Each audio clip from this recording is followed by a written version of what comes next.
मीरा भाईंदरमध्ये भाजपनं पुन्हा एकनाथ शिंदेंना धक्का दिलाय। मीरा भाईंदरमध्ये शिवसेनेच्या शेकडो कार्यकर्त्यांनी भाजपमध्ये पक्षप्रवेश केलेला आहे। भाजपच्या माजी नगरसेविका प्रीती पाटील आणि आमदार नरेंद्र मेहता यांच्या उपस्थितीमध्ये हा पक्षप्रवेश पार पडलाय।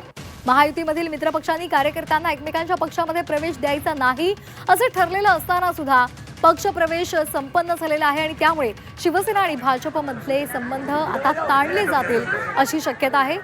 आताची महत्त्वाची बातमी आपण पाहतोय। मीरा भाईंदरमध्ये भाजपनं पुन्हा एकदा एकनाथ शिंदेंना धक्का दिलाय। मीरा भाईंदरमध्ये शिवसेनेच्या शेकडो कार्यकर्त्यांनी भाजपमध्ये पक्षप्रवेश केलाय।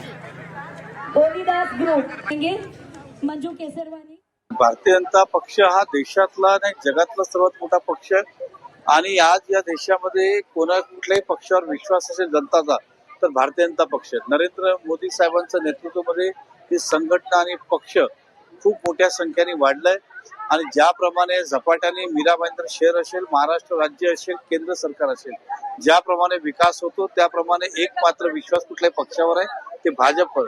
आज असणाऱ्या प्रत्येक व्यक्तीला असं वाटतं की भारतीय जनता पक्षाचं सदस्य व्हावं आणि जनहितामध्ये आपली सहभागी द्यावी।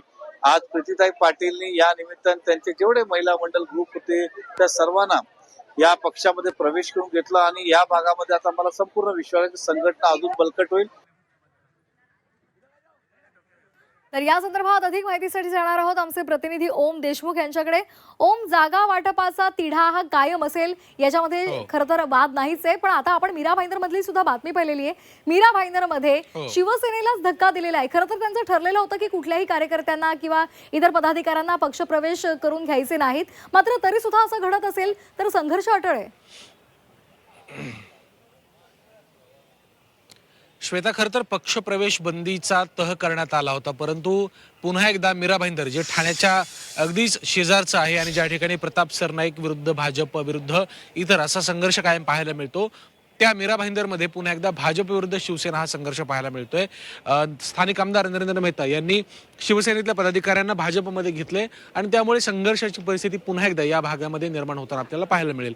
आपण जर पाहायला गेलं तर रवींद्र चव्हाण आणि एकनाथ शिंदे जे भाजप आणि शिवसेनेचे दोन प्रमुख नेते आहेत त्यांची बैठक पार पडली। या बैठकीमध्ये स्थानिक निवडणुका युती म्हणून लढायच्या हे ठरलं सुद्धा, परंतु या बैठकीला उणे पुरे 24 तास उलटत नाहीत। तोच मीरा भाईंदरमध्ये हा शिवसेना विरुद्ध भाजप पक्षप्रवेशाचा एक मोठा नाट्याचा अंक आपल्याला पाहायला मिळालेला आहे। खऱ्या अर्थानं रवींद्र चव्हाणांनी पत्रकार परिषदेच्या माध्यमातून दोन्ही पक्ष एकत्र निवडणूक लढवतील असल्याचं संकेत दिले होते, परंतु कुठेतरी स्थानिक पातळीवरती अजूनही नेत्यांमध्ये आणि कार्यकर्त्यांमध्ये एकमत होताना आपल्याला पाहायला मिळत नाहीये। कल्याण डोंबिवलीचा जर आपण विषय पाहायला गेला तर कल्याण डोंबिवलीमध्ये 130 पैकी 60हून अधिक जागांवरती भाजपनं दावा सांगितलाय।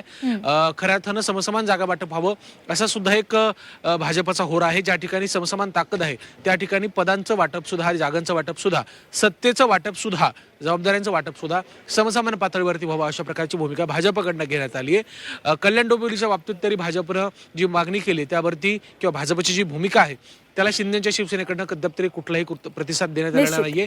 इव्हन या संदर्भात शिवसेनेकडनं विरोधच करण्यात आलेला आहे। परंतु या सगळ्या घडामोडी जर आपण लक्षात घेतल्या, नेत्यांमध्ये मनोमिलन झालं असलं तरी सुद्धा स्थानिक पातळीवरती कार्यकर्त्यांमध्ये मनोमिलन व्हायला खूप वेळ लागणार आहे आणि जर पक्ष एकत्र लढले तर होणाऱ्या बंडखोरीला सुद्धा दोन्ही पक्षांना सामोरं जावं लागणार आहे। त्यामुळे महायुतीचा जरी निर्णय झाला असला तरी स्थानिक पातळीवर होणाऱ्या या सगळ्या अडचणी आणि या समस्यांवरती काय तोडगा काढला जातोय आणि याचा कुठलाही फटका न बसू देता निवडणुकीला कशा पद्धतीने सामोरं गेलं जाते हे देखील पाहणं महत्त्वाचं असेल। श्वेता, आणि त्यामुळे या आगामी काळामध्ये हे दोन्ही पक्ष या संदर्भात काय नेमकी भूमिका घेतात हेही पाहणं महत्त्वाचं ठरणार आहे। धन्यवाद ओम दिलेल्या सविस्तर माहितीसाठी।